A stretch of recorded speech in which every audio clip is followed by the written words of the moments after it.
कहीं ना कहीं हमारे अंदर की शीप मेंटालिटी सफरिंग के समय लाइफ का पर्पस ढूंढने लगती है, ताकि हमें कुछ ऐसे सेट ऑफ रूल्स मिल जाएं जिन्हें फॉलो करके हम एक अच्छी जिंदगी जी सकें और हर मोमेंट को एंजॉय कर सकें।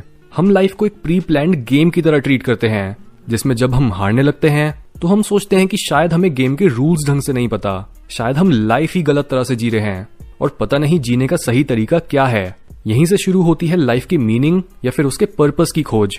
फ्रेंच फिलोसोफर एल्बर्ट कमू भी अपने बचपन से ही वायलेंस और दुख से घिरे हुए थे। अपने पिता को वर्ल्ड वॉर 1 में गुजरते और अपनी गिरती हेल्थ को देखकर कमू को इन सब इवेंट्स और इस सफरिंग के पीछे कोई भी मीनिंग नहीं दिख रहा था, और वो ये सोच रहे थे कि अगर इस दुनिया का कोई मीनिंग नहीं है तो क्या इस दुनिया में हमारी जिंदगी का कोई मीनिंग हो सकता है। जहां उस समय के बहुत से एग्जिस्टेंशियलिस्ट फिलोसोफर्स ये मानते थे कि हर इंसान एक कोरे कागज की तरह होता है जिस पर वो अपनी लाइफ का मीनिंग खुद लिखता है, वहीं कमू का मानना था कि हम इंसान एक कॉमन पर्पस के साथ पैदा होते हैं और ऐसा ही हमारा एक कॉमन पर्पस होता है लाइफ की इतनी सफरिंग और वियर्डनेस के बीच अपनी लाइफ का मीनिंग ढूंढना। लेकिन इंसानों की मीनिंग ढूंढने की डिजायर और उस पर यूनिवर्स की खामोशी हमें ये बताती है कि यूनिवर्स को हमारी नहीं पड़ी और ना ही हमारे जिंदा रहने या फिर मरने से इस दुनिया को कोई फर्क पड़ता है। हाउएवर, कमू सुसाइड करने या फिर लाइफ से एंगेज ना करने को भी गलत ऑप्शंस मानते हैं और जिंदा रहकर खुद को पूरी तरह से एक्सप्रेस करने को ही असली फ्रीडम और लाइफ के हर अजीबोगरीब एस्पेक्ट को अपनाने को सही बताते हैं। इवन इंडिया के कई पुराने स्क्रिप्चर्स में स्वधर्म की बात करी गई है, यानी आपकी खुद की ड्यूटी या फिर वो लॉ जिसे आपने अपनी लाइफ में फॉलो करना है।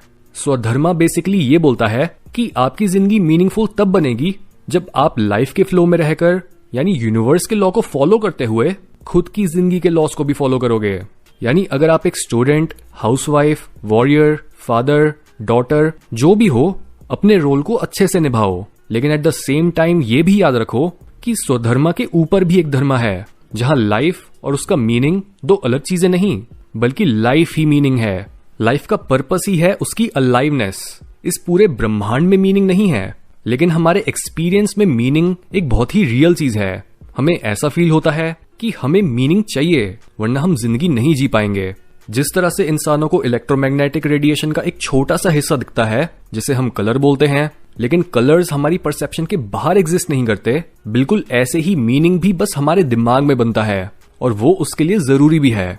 अब सोचो कि क्या होगा अगर हमारी परसेप्शन से कलर्स ही गायब हो जाएं तो। कलर्स रियलिटी को हमारी नजर में और खूबसूरत बनाते हैं और हम कलर्स को यूज करते हैं खाने, लोगों की हेल्थ या फिर जहरीली चीजों को आइडेंटिफाई करने के लिए।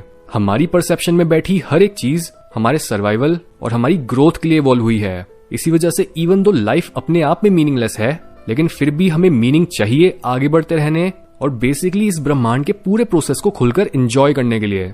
लाइफ का मीनिंगलेस होना और आपकी लाइफ की मीनिंगलेस होने में बहुत फर्क है। एक जगह पर आप कुछ नहीं हो और दूसरी जगह पर आप खुद से पूछते हो और खुद को याद दिलाते हो कि आप कौन हो और आप क्यों जिंदा हो। इन दोनों रियलिटीज को साथ में जीना सीखो।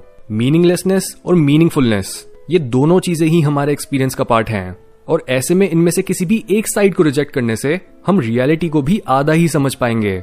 कमू हमें समझाते हैं कि चाहे लाइफ मीनिंगलेस भी है, फिर भी तुम इसमें खूबसूरती ढूंढने की कोशिश करो, और इस पॉइंट को वो समझाते हैं सिसिफस की ग्रीक मिथ के थ्रू। सिसिफस एक राजा था जिसने भगवानों को धोखा दिया था और इसके लिए उसे समय के अंत तक एक बड़ी चट्टान को पहाड़ी के ऊपर धकेलते रहने की पनिशमेंट मिली थी।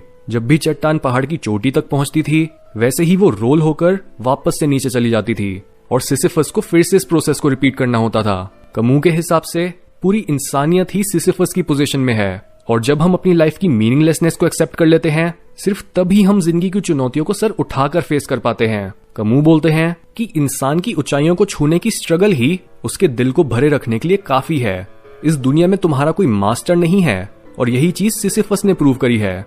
वो एक पत्थर को लुढ़काना बेटर मानता है इवन भगवान के रूल्स को फॉलो करने से। तुम भी अपनी जिंदगी की रिस्पॉन्सिबिलिटीज में मीनिंग ढूंढो और ये इमेजिन करो कि सिसिफस भी अपनी सफरिंग में खुश है। यानी लाइफ खुद ब खुद मीनिंग से भर जाती है जब आप उसके साथ एंगेज करते हो। ओशो हमेशा बोलते थे कि सुनने वाले को पकड़कर सुनो और काम करने वाले को पकड़कर काम करो। यानी अगर आप अपनी लाइफ में हर मोमेंट इस फैक्ट के बारे में कॉन्शियस रहते हो कि आपका शरीर और दिमाग बस रियलिटी को एक्सपीरियंस करने वाले औजार हैं और आप इनसे परे हो, तब आप फुली इन्वॉल्व हो जाते हो लाइफ के प्रोसेस के साथ। आप अपने अंदर जाने और खुद की नेचर को जानने के बाद ये क्वेश्चन नहीं पूछते कि लाइफ का पर्पस क्या है या फिर क्या पॉइंट है एग्जिस्टेंस का। ये क्वेश्चन सिर्फ तब उठते हैं जब आप खुद को लाइफ से अलग समझते हो। आप ही लाइफ हो और लाइफ का पॉइंट है वो खुद। इसी वजह से स्वामी विवेकानंद से जब भी कोई ये पूछता था कि what is the purpose of life, तब वो हमेशा ये रिप्लाई करते थे कि ये क्वेश्चन ही अपने आप में गलत है, क्योंकि लाइफ का पर्पस या फिर उसका पॉइंट जानने के लिए आपको उसके बारे में इंटेलेक्चुअल क्वेश्चंस नहीं पूछने होते, बल्कि आपको लाइफ को डायरेक्टली जीना होता है और लाइफ को अपने अंदर एक्सपीरियंस करना होता है।